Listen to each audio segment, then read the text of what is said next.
श्री स्वामी समर्थ। आज आहे 27 फेब्रुवारी वार गुरुवार आणि आजच्या दिवशी आलेले आहेत माघ अमावस्या। माघ अमावस्या ही वर्षातून एकदाच येत असते। माघ महिन्यातील शेवटच्या दिवशी ही माघ अमावस्या येत असते। या माघ अमावस्येच्या दिवशी चंद्राचा आकार पूर्णपणे लुप्त होतो आणि रात्री आकाश अधिक गडद असते। या माघदर्श अमावस्येच्या दिवशी चंद्राची पूजा केली जाते। या अमावस्येच्या दिवशी पितरांचे तर्पण आणि दान करण्यासाठी विशेष महत्त्व असते। धार्मिक मान्यतेनुसार पूर्वज अमावस्येच्या दिवशी पृथ्वीवरती येतात, त्यांच्यासाठी तर्पण श्राद्ध हे केल्याने ते आनंदित होतात। तसेच या अमावस्येच्या दिवशी काही खास उपाय आणि सेवा देखील केल्या जातात। आपल्या हिंदू धर्मात माघ महिन्यातील अमावस्येला विशेष असं महत्त्व आहे। माघ महिन्यातील अमावस्येचा जो दिवस आहे तो अत्यंत खास असा मानला जातो। माघ अमावस्येच्या दिवशी पवित्र नद्यांमध्ये स्नान केल्यानंतर दान करण्याची परंपरा आहे। यामुळे पापांचा नाश होतो असे मानले जाते। पंचांगानुसार ही अमावस्या 27 फेब्रुवारी म्हणजे आज गुरुवारी 8:54 सुरू होते।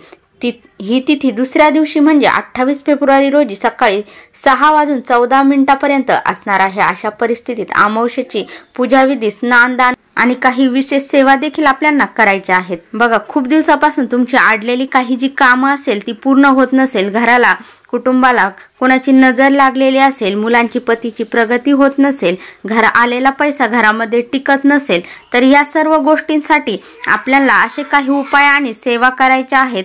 त्या सेवा आणि उपाय जर केले तर आपल्या आयुष्यातील सर्व संकट, अडचणी या दूर होतात आणि माता लक्ष्मीचा अखंड आशीर्वाद हा आपल्याला प्राप्त होत असतो। त्यासाठी आज आपण या अमावस्येच्या दिवशी एक नारळाचा अत्यंत प्रभावी असा उपाय करायचा आहे। हा जो उपाय आहे तर तो कधी करायचा आहे, कोणत्या वेळेत करायचा आहे, त्याबद्दलची संपूर्ण माहिती आजच्या या व्हिडिओमध्ये मी तुम्हाला सांगणार आहे। त्या अगोदर तुम्ही चॅनलवरती नवीन असाल तर चॅनलला सबस्क्राईब करा, व्हिडिओला लाईक करा आणि कमेंटमध्ये श्री स्वामी समर्थ अवश्य लिहा। चला तर मग व्हिडिओला सुरुवात करू आणि असेच नवनवीन व्हिडिओ पाहण्यासाठी जे बेल आयकॉन आहे त्याला देखील प्रेस करा।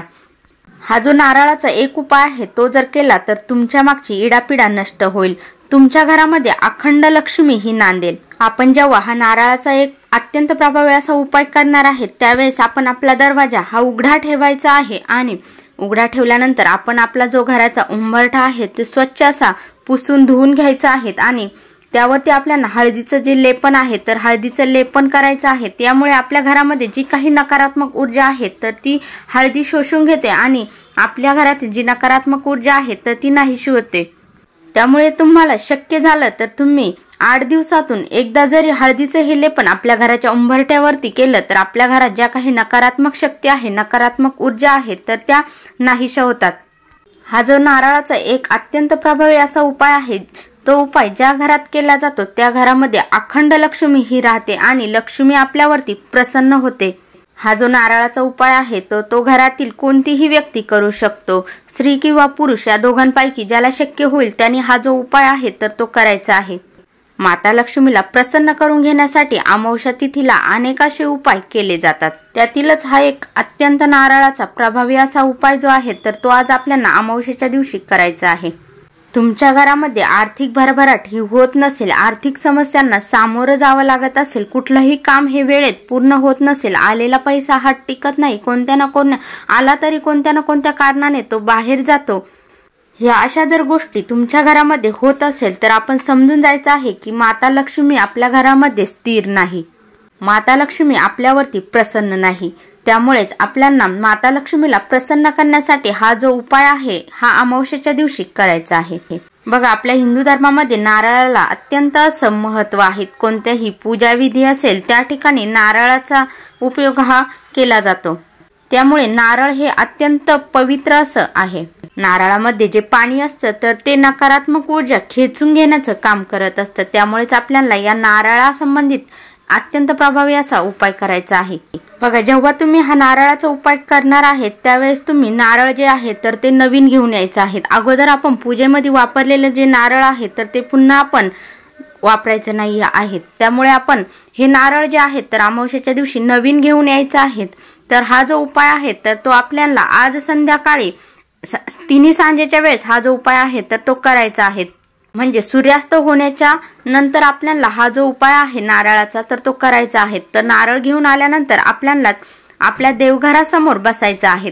देवघरासमोर बसल्यानंतर आपण आपल्या देवघरातील जे देव आहेत तर त्यांची पूजा करून घ्यायची आहे। धूप दीप अगरबत्ती ओवाळून घ्यायची आहेत। यानंतर तुम्हाला काय करायचं आहे, जो नारळ आहे तर तो नारळ घ्यायचा आहे। एका वाटीमध्ये थोडंसं कुंकू टाकून त्यामध्ये थोडं पाण्याचे 2-3 थेंब टाकायचे आहेत आणि ते ओलं करून घ्यायचं आहे आणि आपला नारळ जे आणलेला आहे त्या नारळावरती स्वास्तिकचं जे चिन्ह आहे तर ते काढून घ्यायचं आहे आणि त्या स्वास्तिकामध्ये 4 बिंदू आणि दोन्ही बाजूनी 2 रेषा ओढायच्या आहेत। यानंतर तुम्हाला एक लाल रंगाचं वस्त्र घ्यायचं आहे आणि ते अंथरून घ्यायचं आहे। अंथरल्यानंतर त्यावरती हे जे नारळ आहेत तर ते नारळ तुम्हाला ठेवायचं आहे। त्यानंतर तुम्हाला महालक्ष्मीच्या मंत्राचा जप करायचा आहे। 108 वेळा ओम महालक्ष्मी देवे नमः, ओम महालक्ष्मी देवे नमः या मंत्राचा तुम्हाला 108 वेळा पठण करायचं आहे। यानंतर माता लक्ष्मीला दोन्ही हातांनी हात जोडून नमस्कार करून माता लक्ष्मीचं स्मरण करायचं आहे। तुमच्या ज्या काही अडचणी असतील त्या माता लक्ष्मीला सांगायच्या आहेत आणि यानंतर तुम्हाला हा जो नारळ आहे तर त्या लाल रंगाच्या वस्त्रामध्ये त्या कापडामध्ये तुम्हाला हा नारळ जो आहे तर तो बांधायचा आहे। आणि हा जो नारळ आहे तर आपल्या घराचा जो मुख्य दरवाजा आहे तर आतल्या बाजूने तुम्हाला हा नारळ आपल्या घराच्या मुख्य दरवाजावरती बांधायचा आहे।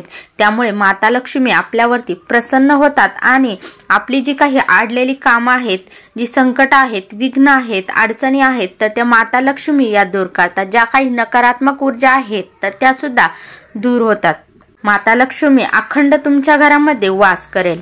जेव्हा या नारळातील पाणी आटणार आणि हा नारळ खराब होणार तेव्हा तुम्हाला हा जो नारळ आहे तर तो काढून घ्यायचा आहे आणि निर्जल्यामध्ये सोडायचा आहे। यानंतर पुन्हा असाच एक नारळ तुम्हाला त्यावरती स्वास्तिक काढून तो आपल्या घराच्या मुख्य दरवाजावरती बांधायचा आहे। अत्यंत प्रभावी असा हा नारळाचा उपाय आहे तर तो आज आपण या अमावस्येच्याच दिवशी करू शकतो। त्यामुळे आवर्जून आपण या माघ अमावस्येच्या दिवशी आजच्या दिवशी हा नारळाचा एक अत्यंत प्रभावी असा जो उपाय आहे तर तो करायचा आहे।